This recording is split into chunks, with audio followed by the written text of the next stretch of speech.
Study IQ IAS, अब तैयारी हुई अफोर्डेबल। बहुत बहुत स्वागत है दोस्तों आप सभी का स्टडी IQ के यूट्यूब चैनल पर, जहां पर हम मॉडर्न इंडियन हिस्ट्री को डिस्कस कर रहे हैं आपके साथ। और यहां स्पेक्ट्रम की किताब को हमने आधार बनाया है अपने इस टॉपिक को कंप्लीट करने के लिए। अभी के जितने लेक्चर्स हुए हैं उनमें हमने एडवेंट ऑफ यूरोपियंस के टॉपिक को स्टार्ट किया है and we are trying to see that किस तरह से अलग अलग यूरोपियन पावर्स भारत में आती हैं और इनमें आपस में कंपटीशन होता है, जिसमें से ultimately British will emerge as the most supreme power. Right, so पिछले लेक्चर में हमने अंग्रेजों के आगमन को भी देख लिया था कि कैसे ये भारत में एडवेंट करते हैं, इंपॉर्टेंट प्रेसिडेंसी टाउन्स और अपनी पहली फैक्ट्रीज को सेटअप करते हैं। आज हम डेन्स और फ्रेंच को समझेंगे और इसी के साथ साथ अंग्रेजों और फ्रांस के बीच में जो राइवलरी है उसकी एक भूमिका समझेंगे, क्योंकि अल्टीमेटली आने वाले लेक्चर्स में और हिस्ट्री के कॉन्टेक्स्ट में जो आने वाले साल हैं वहां पर Anglo French rivalry becomes the context, becomes the process, जिससे कि अंग्रेज अल्टीमेटली सुप्रीम पावर बन जाते हैं और भारत को पूरी तरह से अपने अधीन कर लेते हैं और यहां उपनिवेश कर लेते हैं, बेसिकली मतलब कॉलोनाइज कर लेते हैं इंडिया को। राइट, तो यहां सबसे पहले हम डेन्स की अब बात करते हैं। अंग्रेजों के बाद डेन्स ने भारत में अपना पैर रखा था, अपना कदम रखा था। तो इनके इस स्टे से और इनके इस एडवेंट से क्या क्या चीजें हमारे लिए इंपॉर्टेंट है उनको हमने याद रखना है। अब देखो यहां पर मैं आपको बहुत ही क्लियरली एक बात बता दूं कि क्योंकि डेन्स जो हैं they are not a very important European power. ठीक है, जो डेन्स हैं they are not important European power, क्योंकि बहुत ही थोड़ी देर के लिए ये आए थे और उसके बाद चले गए थे। और इनकी जो ईस्ट इंडिया कंपनी थी, अलग अलग कंट्रीज ने ईस्ट इंडिया कंपनीज बनाई थी, इनकी कंपनी बहुत ज्यादा सस्टेन भी नहीं कर पाई थी। तो never assume and never think कि यहां से बहुत डिटेल्ड क्वेश्चन आपका यूपीएससी में पूछा जा सकता है, ऐसा बिल्कुल नहीं होने वाला। बहुत बेसिक सवाल पूछे जा सकते हैं इफ एट ऑल, और जितना यहां पर हम डिस्कस कर रहे हैं it is more than enough for your any kind of exam, be it state civil services और यूपीएससी एग्जाम। ठीक है, सो 1616 में डेनिश ईस्ट इंडिया कंपनी की स्थापना की गई थी। ठीक है, 1616 में डेनिश ईस्ट इंडिया कंपनी को बनाया गया था और जो पहले डेनिश व्यक्ति थे जिन्होंने भारत में अपना पैर रखा था वो थे एडमिरल, इनका नाम आप चाहें तो नोट कर सकते हैं, एडमिरल उवी, इन स्पेलिंग थोड़े अजीब हैं, जीडी। ठीक है, Ove Gjedde was the first Danish person who is considered to have travelled via sea to reach India. ठीक है, डेनमार्क से बेसिकली आए थे ये एंड 1618 में इन्होंने अपनी ये जर्नी तय करके भारत में अपना कदम रख लिया था।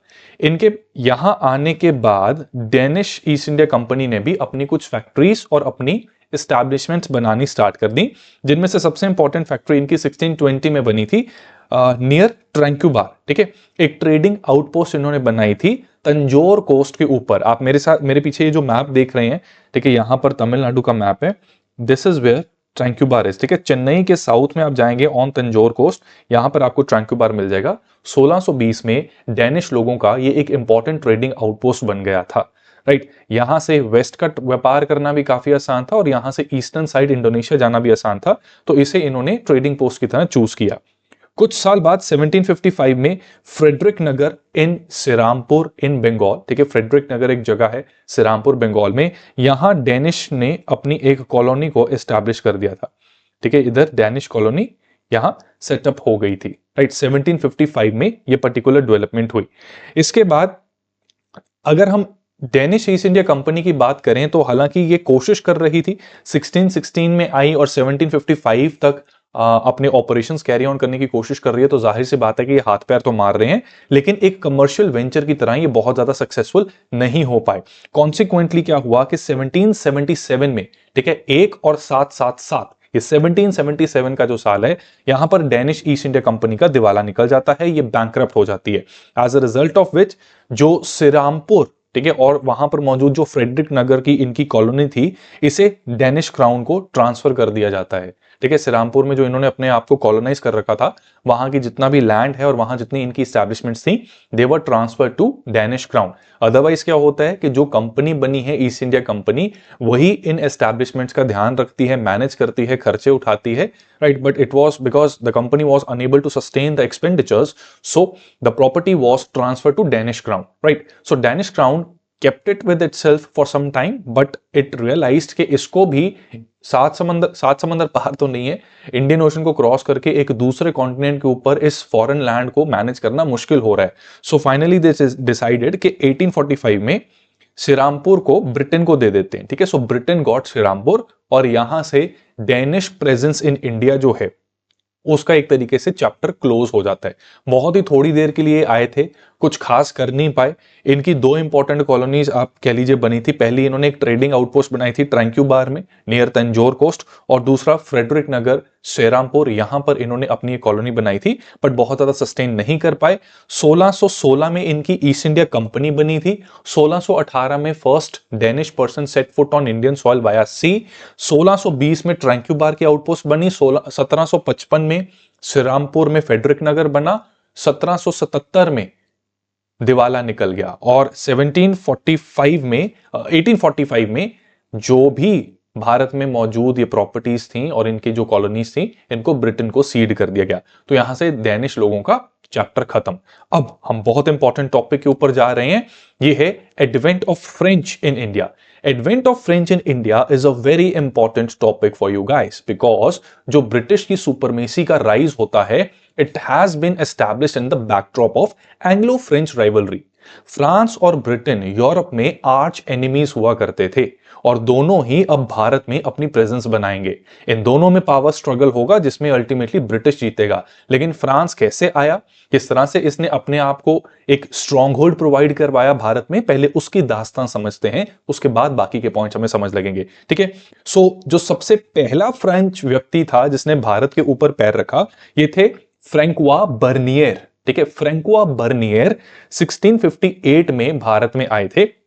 ये एक फिजिशियन थे, यानी कि काइंड ऑफ आप समझ लीजिए डॉक्टर थे, मेडिकल साइंस के साथ एसोसिएटेड थे, and he was a traveller as well.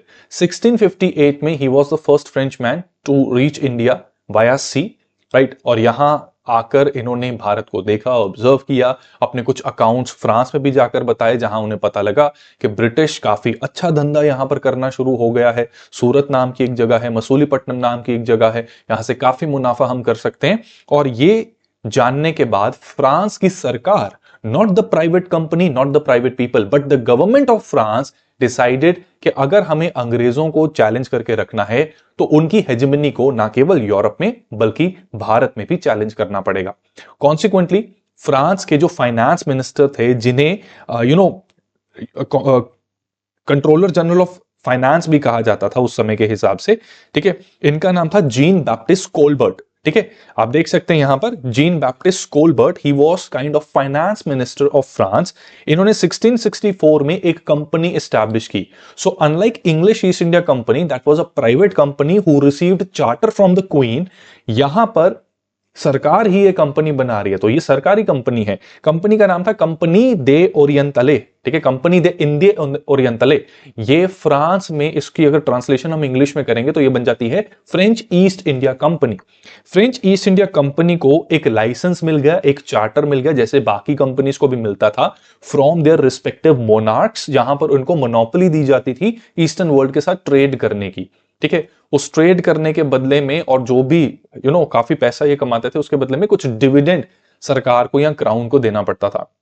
तो फ्रांस के जो मोनार्क थे वो थे Louis the 14th। Louis 14th कौन सी डायनेस्टी को बिलोंग करते थे, कमेंट सेक्शन में आप लिखेंगे, ठीक है। आपका पहला question, name of the dynasty of Louis 14th, ठीक है। अगर आप फ्रेंच रेवोल्यूशन थोड़ा बहुत भी 10th स्टैंडर्ड में पढ़ चुके हैं अपने स्कूल के समय पर, तो आपको ये बहुत ज्यादा परेशानी इसमें नहीं आने वाली, राइट। दूसरा आपको बताना है हु वाज द मोनार्क जब इंग्लिश ईस्ट इंडिया कंपनी को, ठीक है, इंग्लैंड की रानी या राजा कौन था जब इंग्लिश ईस्ट इंडिया कंपनी को चार्टर दिया गया था। 1600 में चार्टर दिया गया था, राइट। 31 दिसंबर 1600 में चार्टर दिया गया था। तो हु वाज द किंग और queen of the England at that particular point of time? This is your question number 2 for the day, right. तो लुई 14th ने चार्टर दे दिया, और अब फ्रांस की इस कंपनी के पास पावर्स हैं similar to the English East India company to carry on trade with India, to wage wars, sign treaties and acquire territories, right. तो इसी के चलते, हालांकि पहला व्यक्ति फ्रैंकोआ बर्नियर था, लेकिन ये कमर्शियल इरादों से यहां पर अभी तक नहीं आया था। तो कमर्शियल इरादों से जो सबसे पहला कंटिंजेंट फ्रांस का भारत में पहुंचा था, वो 1667 में पहुंचा था, ठीक है। और इस कंटिंजेंट को लीड कर रहे थे फ्रांसिस कैरॉन, जो भारत में फ्रांस के एक तरह के पहले गवर्नर भी रहे, ठीक है। जो भी फ्रांस की इस्टेब्लिशमेंट्स रही भारत में, उसके पहले गवर्नर कैरन साहब रहे, ठीक है, फ्रांसिस कैरन, इनको कई बार फ्रैंकुआ कैरन भी कह दिया जाता है, ठीक है, these are the spelling, Francis भी लिख देते हैं और कई बार फ्रैंकुआ कैरन, ठीक है, ये भी कह दिया जाता है, राइट। तो 1667 में इन्होंने एक एक्सपेडिशन भारत में लीड किया और इनको रियलाइज हुआ कि Surat is actually a very important port town जहां से हम काफी प्रॉफिटेबल ट्रेड कैरी ऑन कर सकते हैं, both with the western Europe and between India and also towards further towards the east of Indian ocean, यानी कि स्पाइस आइलैंड्स में।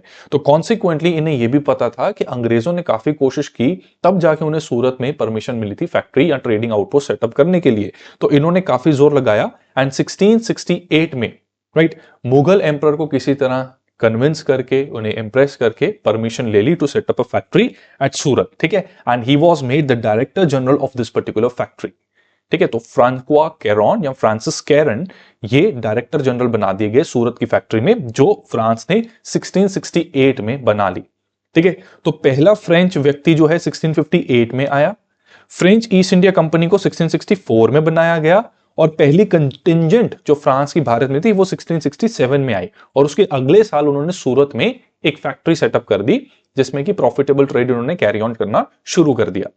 फ्रांसिस कैरन के साथ एक पर्शियन व्यक्ति इनको अकंपनी किया था एज एन असिस्टेंट, इनका नाम था मरकरा, मरकरा के नाम से इन्हें जाना जाता है और कहा जाता है कि ईस्टर्न साइड पे ट्रेड करने के लिए, यानी कि स्पाइस आइलैंड्स के साथ ट्रेड करने के लिए France was very much interested to acquire some important territories on the eastern coast of India as well, जहां पर मरकरा ने बहुत इंपॉर्टेंट रोल प्ले किया and it acquired and got the permission to set up a factory at Masulipatnam, ठीक है, 1669 में मसूलीपट्टनम में ये फैक्ट्री स्टैब्लिश कर पाए। सो आपने अगर इंग्लिश का हिस्ट्री पिछला लेक्चर देख रखा है, वहां पर आपने देखा कि अंग्रेजों ने अपनी पहली फैक्ट्री मसूलीपट्टनम में और सेकंड फैक्ट्री 1613 में सूरत में सेटअप की थी, ठीक है। बुक्स में कई बार उल्टा दे दिया जाता है, तो मैंने उसकी कहानी आपको पूरी बता दी थी जिससे कि आपको वो confusion once and for all बिल्कुल क्लियर हो जाए आपकी, राइट। फ्रांस के केस में उल्टा है, फ्रांस में पहली फैक्ट्री सूरत में, सेकंड फैक्ट्री मसूलीपट्टनम में बनी, राइट। तो जहां सूरत में मुगल एम्परर और जो गुजरात के लोकल गवर्नर थे महाबत खान, उनका एक इंपॉर्टेंट रोल रहा था to grant the permission to French to set up a factory at सूरत।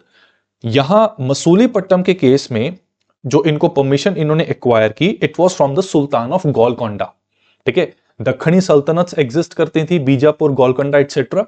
तो गोलकोंडा के जो सुल्तान थे जिनका नाम था अब्दुल्ला कुतुब शाह, ठीक है, you can see in the image Abdullah Qutb Shah, right, he gave the permission to French to set up a factory at Masulipatnam, ठीक है। तो इनकी मदद से इन्होंने यहां पर फैक्ट्री को सेटअप कर लिया एंड ऑब्वियसली लीज पे लिया था, बदले में इन्हें कुछ पेमेंट करनी पड़ती थी सुल्तान जी को, ठीक है। वो कितनी थी, क्या थी, इतनी निटी-ग्रिटीज में जाने की जरूरत नहीं है, इतना ज्यादा डेप्थ में नहीं पूछती सवाल यूपीएससी, ठीक है। प्रीलिम्स से वैसे भी ये पर्टिकुलर पोर्शन आपका ज्यादा पूछा जाएगा, स्टेट के हिसाब से काफी ज्यादा इंपॉर्टेंट है एंड जितना मैं करा रहा हूं ट्रस्ट मी गाइस, स्टेट के लिए ये जो मैं पढ़ा रहा हूं और ये जो मेरे नोट्स आपको मिल रहे हैं, दीज आर बाइबल, इनको अच्छे से आप कवर कर लीजिए, इसके बाहर पूछे जाने की संभावना ना बराबर है, ठीक है, 0.01% है कि इसके बाहर कुछ आएगा, इसी में से मॉडर्न हिस्ट्री आपकी बन जाएगी, ठीक है। और आप देख सकते हैं कि हम काफी अच्छे से और डेप्थ में इसको कर रहे हैं, राइट।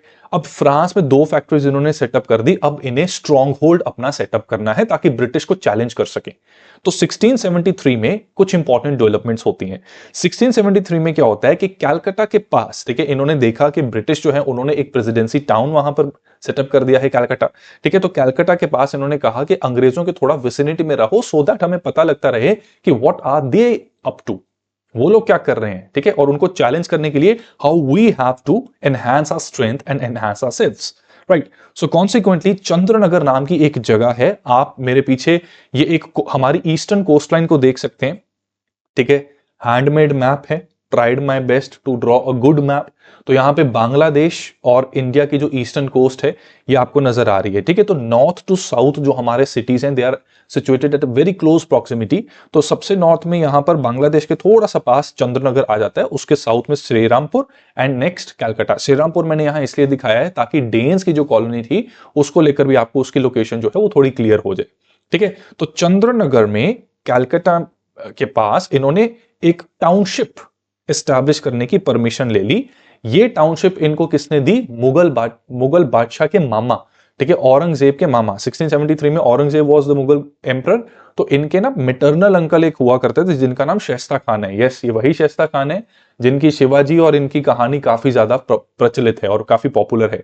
तो शाइस्ता खान द सूबेदार ऑफ बंगाल, इनसे इन्होंने कहां पर, चंद्रनगर में, ठीक है, चंद्रनगर के अंदर फ्रेंच ने एक टाउनशिप बनाने की परमिशन ले ली। What is township? कि बेसिकली जैसे कैलकाटा एक प्रेसिडेंसी टाउन बन गया, तो यहां पर फ्रांस ने भी चंद्रनगर की फॉर्म में एक टाउन बनाने की कोशिश की, जहां पर इनकी इंपॉर्टेंट ट्रेड एक्टिविटीज भी हो रही हैं, इनका स्टाफ भी रह रहा है, उनके लिए हाउसिंग फैसिलिटीज भी हैं, so on and so fourth. ठीक है, और कुछ एडमिनिस्ट्रेटिव सेटअप भी इन्होंने यहां पर सेटअप कर दिए, ठीक है, एस्टैब्लिश कर दी।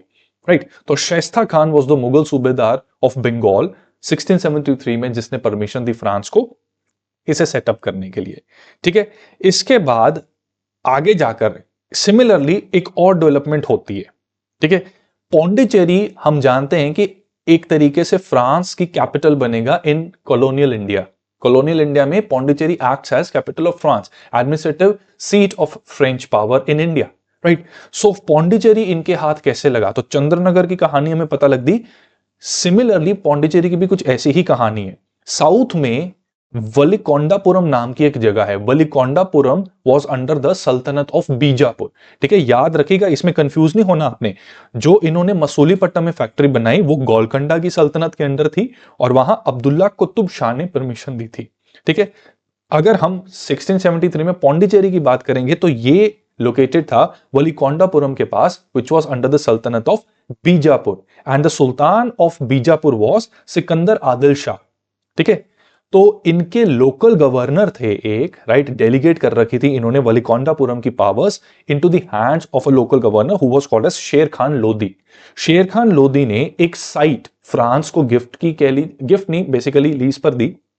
ठीक है, ग्रांट कर दी। It granted a site in exchange for some payment of course, right, which was developed into Pondicherry, the most important administrative seat for French in India।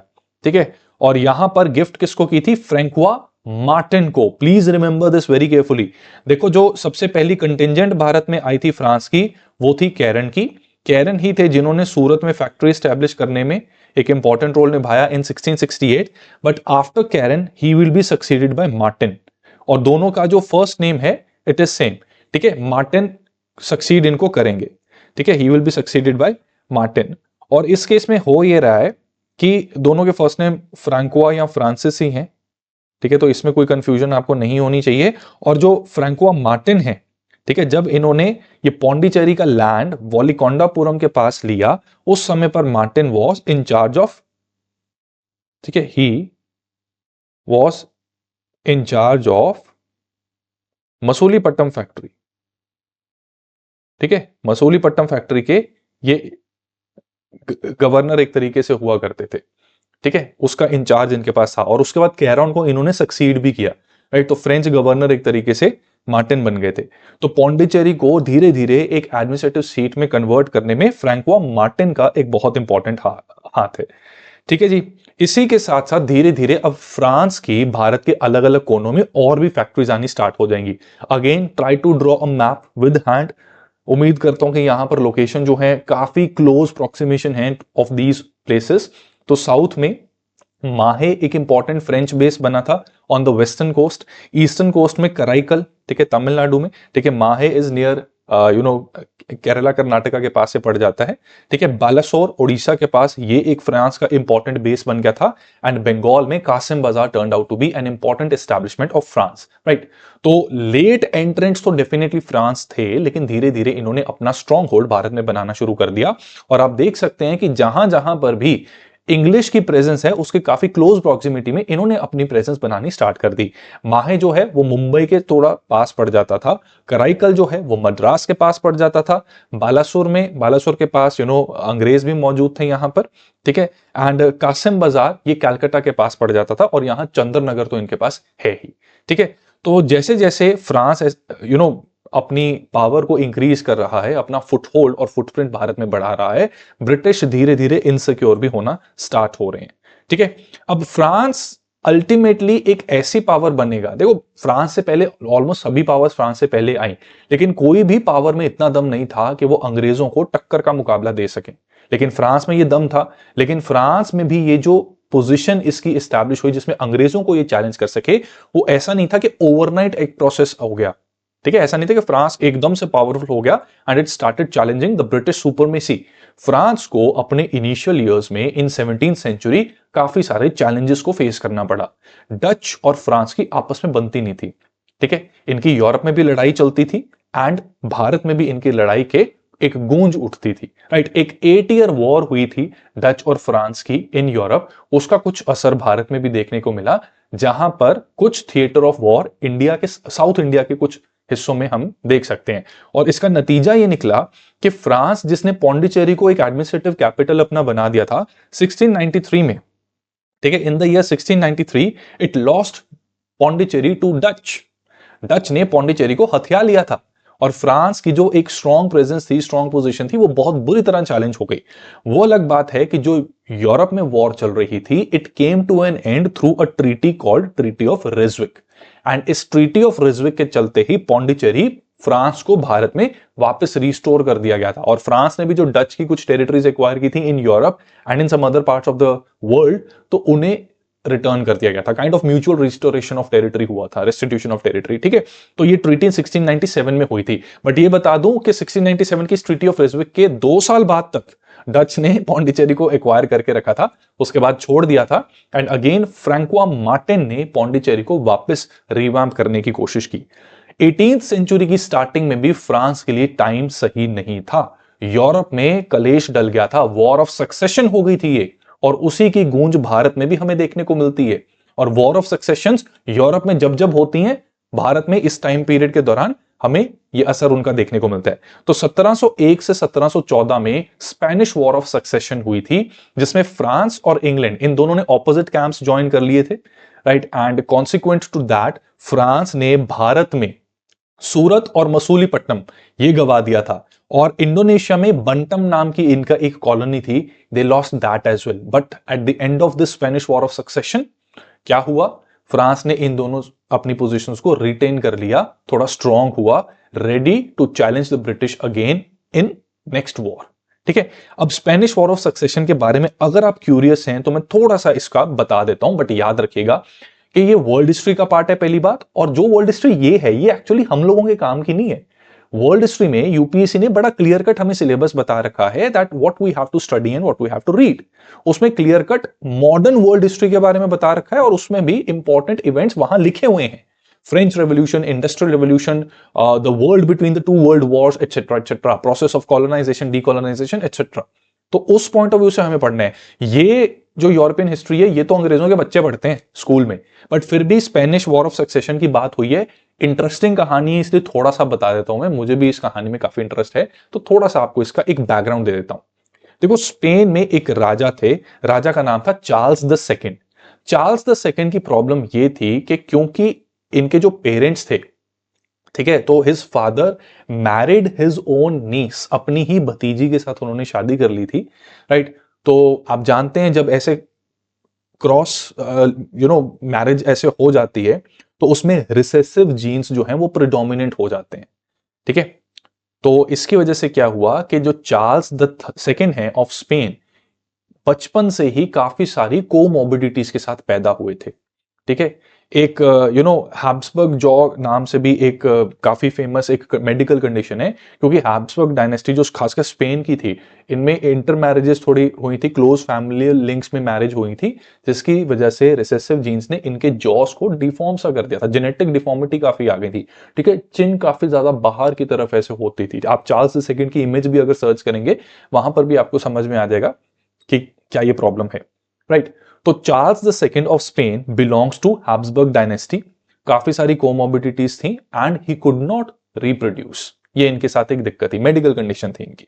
ठीक है, ही कुड नॉट रिप्रोड्यूस। इन्होंने शादियां भी की, 2 शादियां बेसिकली की, पर दोनों में he was not able to give an heir to the throne of Spain. Right, अब इसकी वजह से जब 1700 में इनकी तबीयत बहुत खराब हो गई और पता है कि ये मरने वाले हैं, स्पेन और यूरोप का माहौल काफी ज्यादा खराब हो गया। Everyone was curious to know that who will succeed Charles the second. ऐसे में रूल के हिसाब से यह होता है कि अगर चार्ल्स द सेकंड का कोई वंशज नहीं है, तो उस केस में फीमेल लाइन ऑफ सक्सेशन को कंसिडर किया जाता है, यानी कि चार्ल्स सेकंड की दो बहनें थी, इन दो बहनों के जो बच्चे हैं उनमें से कोई स्पेन की गद्दी को ले सकता है। ठीक है, तो इसमें कहानी कुछ ऐसी है कि चार्ल्स के पापा कौन है, फिलिप द फोर्थ, ठीक है, जिन्होंने अपनी भतीजी से शादी कर ली थी और प्रॉब्लम ऐसे हो गई चार्ल्स के साथ, चार्ल्स सेकंड के साथ। चार्ल्स सेकंड की एक बहन थी मरिया थेरेसा, जिसकी शादी हुई थी फ्रांस के बर्बन खानदान में। ठीक है, लुई द 14 के साथ इनकी शादी हो गई थी। सो मरिया थेरेसा, और ये मरिया थेरेसा काफी कॉमन नेम है, ऑस्ट्रियन वॉर ऑफ सक्सेशन में भी आपको दिखने को मिलेगा, बट यहां पर हम मरिया थेरेसा ऑफ स्पेन की बात कर रहे हैं, who was married to Bourbon family of France, right. Margaret Theresa एक और इसकी बहन थी, मार्गरेट, ठीक है, उनकी शादी हुई थी लियोपोल्ड के साथ। Leopold was the king of Holy Roman Empire, ठीक है, and he belongs to Habsburg dynasty, right. अब इसमें क्या हुआ, इसमें कंडीशन ये है कि अगर चार्ल्स सेकंड की ब्लड लाइन आगे नहीं कंटिन्यू कर रही तो इन दो बहनों की ब्लड लाइन को कंसिडर किया जाएगा।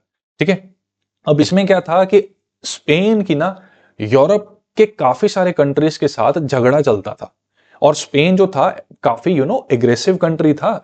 इन्होंने अमेरिकन कॉलोनीज में बहुत बड़ा अपना परचम लहराया। ये जो साउथ अमेरिका है वहां पर ब्राजील को छोड़कर बाकी जितने की कॉलोनीज बनाई गई थी वो स्पेनिश ने बनाई थी। स्लेव ट्रेड काफी चलता था, ठीक है, बहुत सारा रिसोर्सेज इनके पास रहते थे, जिसकी वजह से काफी सारी दूसरी यूरोपियन पावर्स इनसे जलती भी थी और इतना अच्छा नहीं मानती थी। तो यहां पर ना फ्रांस को डर ये लगा कि अगर मेरी ब्लड लाइन स्पेन की गद्दी पर बैठ जाती है, ठीक है, तो इनको वो रिसोर्सेज नहीं दिखे, बट इनको ये देखा कि पूरा यूरोप मेरे अगेंस्ट हो जाएगा, और इंग्लैंड को तो वैसे ही मौका चाहिए पंगा लेने के लिए, ठीक है, तो पूरा यूरोप मेरे अगेंस्ट हो जाएगा। तो इसलिए मरिया थेरेसा ने इनिशियली गद्दी का क्लेम त्याग दिया। उन्होंने कहा कि मुझे नहीं चाहिए, ठीक है, उन्होंने जो मैरिज के थ्रू जो राइट ऑफ सक्सेशन होता है उसको एक तरीके से त्याग दिया। तो मार्गरेट थेरेसा और एम्परर लियोपोल्ड, ठीक है, ऑफ रोमन एम्पायर, ठीक है, ये basically Hungary, Austro Hungarian empire का बेसिकली इनके पास, इनके अंडर वो टेरिटरीज आया करती थी। तो इनके बच्चे थे, इनकी एक बेटी थी मरिया एंटोनिया। मरिया एंटोनिया की शादी हुई थी मैक्सिमिलियन द सेकंड से, ठीक है, मैक्सिमिलियन द सेकंड, ये ऑस्ट्रिया के बेसिकली शहजादे आप कह लीजिए थे, ठीक है। रोमन एम्पायर था, ये हंगरियन एम्पायर था, ये ऑस्ट्रियन एम्पायर था, ठीक है। तो मरिया एंटोनिया की शादी मैक्सिमिलियन द सेकंड के साथ हुई, और वहां से इनका एक बेटा हुआ जोसेफ फर्डिनेंड। तो इस पूरे सिनारियो के चलते चार्ल्स सेकंड ने कहा कि जोसेफ फर्डिनेंड मेरा उत्तराधिकारी होगा, but Joseph Ferdinand young age में चल बसे, ठीक है, बहुत ही छोटे थे, 6-7 साल की एज में इनकी डेथ हो जाती है, even before Charles second. Consequently इनको सक्सीड करते हैं आर्च ड्यूक चार्ल्स, ठीक है। तो चार्ल्स सेकंड कहते हैं कि ठीक है, फिर आर्चड्यूक चार्ल्स मुझे सक्सीड कर लें, वैसे भी मैं हैब्सबर्ग डायनेस्टी को बिलोंग करता हूं, ये लोग भी हैब्सबर्ग डायनेस्टी को बिलोंग करते हैं। On the other hand France जो है वो बर्बन डायनेस्टी को बिलोंग करता है, ठीक है, ये चीजें चल रही थी। लेकिन काफी सारी यूरोपियन पावर्स ने मिलकर फ्रांस को एक तरीके से कन्विंस किया कि ऐसा नहीं होना चाहिए, और चार्ल्स सेकंड को भी कन्विंस किया कि आपको आर्चड्यूक चार्ल्स की जगह फिलिप ऑफ एंजो, ठीक है, एंजो एक जगह है, ठीक है, फिलिप को राजा बनाना चाहिए स्पेन का। और फिलिप कौन है, लुई द 14 और मरिया थेरेसा का पोता, ठीक है, grand son of Louis the 14। जब फाइनली मरने से पहले इनकी विल चेंज हो गई और इन्होंने फिलिप ऑफ एंजाउ को अपना उत्तराधिकारी घोषित कर दिया। और जब यह बात पता लगी तो archduke of Charles and Philip of Anjou, यानी कि हैब्सबर्ग डायनेस्टी और बर्बन डायनेस्टी, इन दोनों में वॉर ऑफ सक्सेशन स्टार्ट हो गई, जहां अंग्रेजों ने और फ्रांस ने ऑपोजिट कैंप्स को ज्वाइन किया, राइट। और क्योंकि यूरोप में काफी घमासान हुआ था, उसके कुछ स्कर्मिशेस भारत में भी देखने को मिले। भारत में भी जो फ्रांस की पोजीशन थी उसको चैलेंज किया गया था। सो कॉन्सिक्वेंटली क्या हुआ, ठीक है, कॉन्सिक्वेंटली क्या हुआ, इवन डच भी फ्रांस के बीच में अगेंस्ट ही गया था, राइट। डच और इंग्लिश ने आपस में, हालांकि इनकी आपस में झगड़े होते थे, बट ट्रीटी साइन करके एक दूसरे के साथ एक डिस्टेंस बना लेते थे, और फिर कॉमन एनिमी फ्रांस को चैलेंज अगर करना है तो वापस ट्रीटी में एंटर होकर उसको चैलेंज करेंगे। तो कॉन्सिक्वेंटली इन सारी दुश्मनी के चलते सूरत, मसूलीपट्टनम और बंटम कुछ देर के लिए फ्रांस ने इसको भी गवा दिया था, बट फाइनली जब ये वॉर ऑफ सक्सेशन खत्म हो गई थी तो वापस ये टेरिटरीज को एक्वायर कर दिया। अब बहुत डिटेल फ्रांस, ये स्पेनिश वॉर ऑफ सक्सेशन में जाने की जरूरत नहीं है, बस ये याद रखना that it was one of the factor, ठीक है, जिसमें क्या हुआ कि this was like one of the first instance जहां पर यूरोप में कुछ कलेश हुआ है, उसका असर हमें भारत में देखने को मिल रहा है, ठीक है। अब यहां पर क्या है फ्रांस ने अपनी पोजीशन को वापस सिक्योर कर लिया और 18th सेंचुरी में धीरे धीरे अपना कंट्रोल साउथ में बढ़ाता जा रहा है। तंजौर कोस्ट का कंट्रोल इनके पास आ गया, ठीक है। तंजौर कोस्ट के पास इन्होंने अपनी फैक्ट्रीज भी बना ली, अपनी पोजीशन भी स्ट्रांग कर रहे हैं। और साउथ इंडिया के जो कुछ लोकल गवर्नर्स थे जिन्होंने मुगल एम्परर के साथ औरंगजेब की डेथ के बाद, औरंगजेब की डेथ 1707 में हो गई थी, तो उसके बाद काफी सारे गवर्नर्स ने अपनी इंडिपेंडेंस डिक्लेयर कर दी थी, ठीक है। जैसे Nizam of Hyderabad had declared independence, right. Mysore में भी हैदर अली ने अपना एम्पायर सेटअप करना स्टार्ट कर दिया था। सिमिलरली बंगाल में भी इसी तरह का हमें प्रोसेस देखने को मिलता है। सो यहां पर साउथ में हैदराबाद और मैसूर के साथ इनके अच्छे रिलेशंस थे, and for that reason Indian Ocean में और सर्दर्न पेनिनसुला में फ्रांस की एक बहुत स्ट्रांग पावर थी। वेस्ट में मराठास बहुत पावरफुल थे, किसी भी यूरोपियन पावर की इतनी अभी हिम्मत नहीं थी कि उनको चैलेंज कर सके। ईस्ट में बंगाल में Alivardi Khan had the power, और उनको चैलेंज करने की भी किसी के पास हिम्मत नहीं है।